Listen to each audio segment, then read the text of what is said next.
It is time to take a look at the latest industry developments, and today there's coverage on a new possible big aircraft order, new aircraft being delivered, problems around JetBlue, but getting right underway and not wasting any more of your time. Lufthansa, well, they're reportedly eyeing the purchase of 80 new short-haul aircraft to be deployed across its network. As stated in a financial earnings call for the third quarter, Lufthansa Group's chief executive unveiled their intent. Two separate campaigns have been launched towards aircraft manufacturers to put forward their best aircraft for future consideration and an eventual commitment.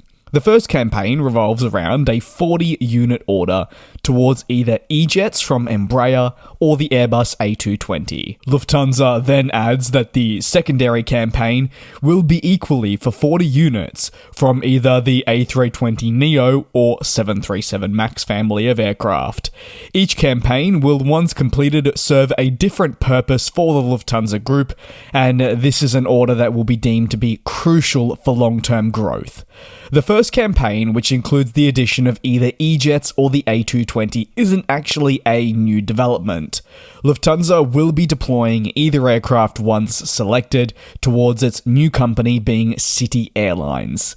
City Airlines is scheduled to begin operating next year in the summer season, and once launched, it'll act as a feeder airline for traffic into key Lufthansa hubs of Frankfurt and Munich.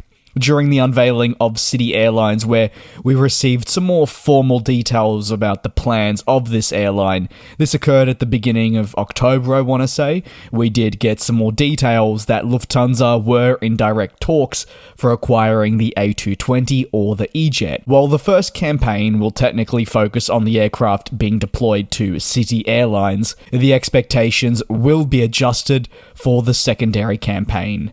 The group chief executives says the Neo or Max order, once confirmed, would likely result in the aircraft being deployed to a host of airlines within the Lufthansa group. So they wouldn't just say all head to Lufthansa or maybe all to Swiss, but rather be deployed in a nature where the airlines that do require the additional aircraft receive them. Interestingly, across the group, the preference for narrow-body flying has really primarily been put on the Airbus A320neo family, not so much the MAX. However, the point of requests for proposals or RFPs to Airbus and Boeing is to really see the best possible deals that can be offered, delivery timeframes, and much more.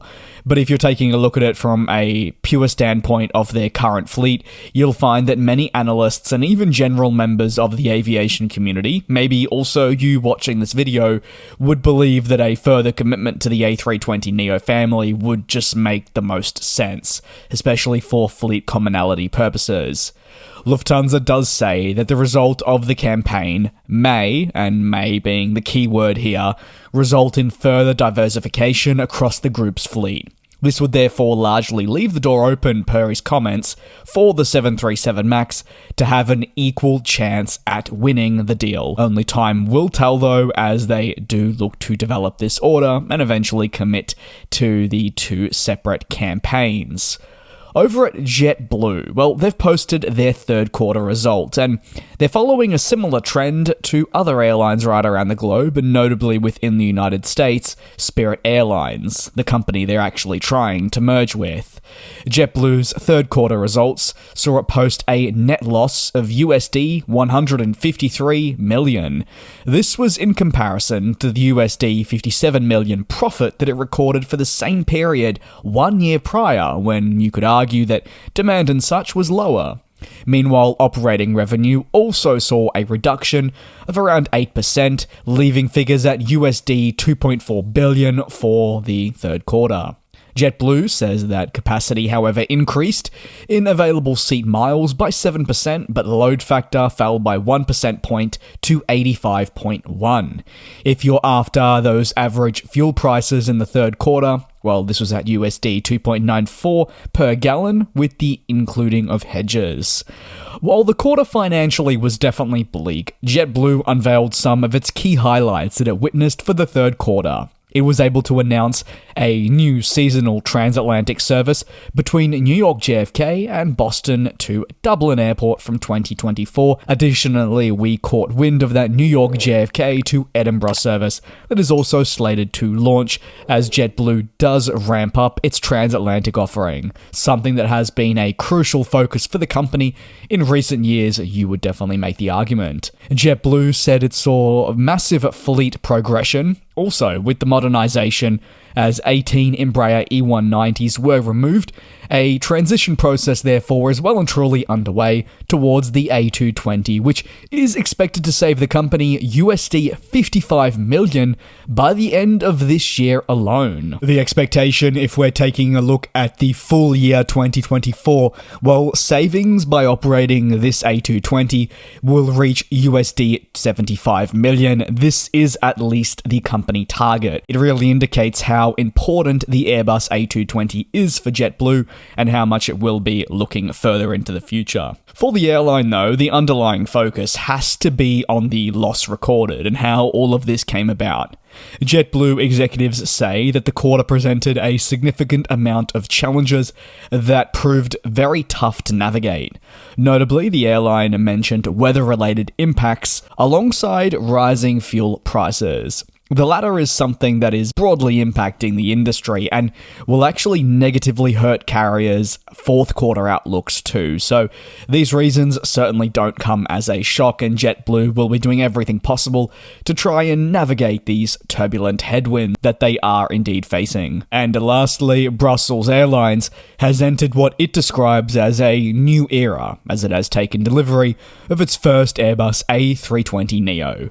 The first A320neo, delivered from Toulouse, arrived at the home of the carrier. This is also the first time the airline has received an aircraft directly from the manufacturer, as they've stated in a press release. The company notes the A320neo is slated to use less fuel, enhancing overall noise reduction by 50% compared to previous generation types. Notably too, the aircraft will see fewer CO2 emissions. Brussels Airlines sees their A320neo configured with 180 seats. This will be the first unit of 5 that is slated to join by the end of 2024. Registered as OOSBA, this is the first unit and it's been labelled as a crucial part of fleet modernisation efforts. Brussels Airlines says that the A320neo harbours an additional range capability of 500 kilometres compared to its predecessor, while the sharklets that have been added save an additional 800 tonnes of carbon equivalents per aircraft per year. With 44 aircraft in service spread across all Airbus-produced planes, its most significant fleet type when measured by active units comes from the A320-200, where there are 18 in service. If anything, what that does do for us is indicate how hugely important the A320neo will be in the future as they transition towards this new engine option. That is going to conclude today's proceedings. Thank you very much for the warm support you continue to show here on the channel. I hope you are enjoying the content. Please take care and do also be safe. I'll see you next time at the same time and the same place for your latest industry developments. And we'll fly.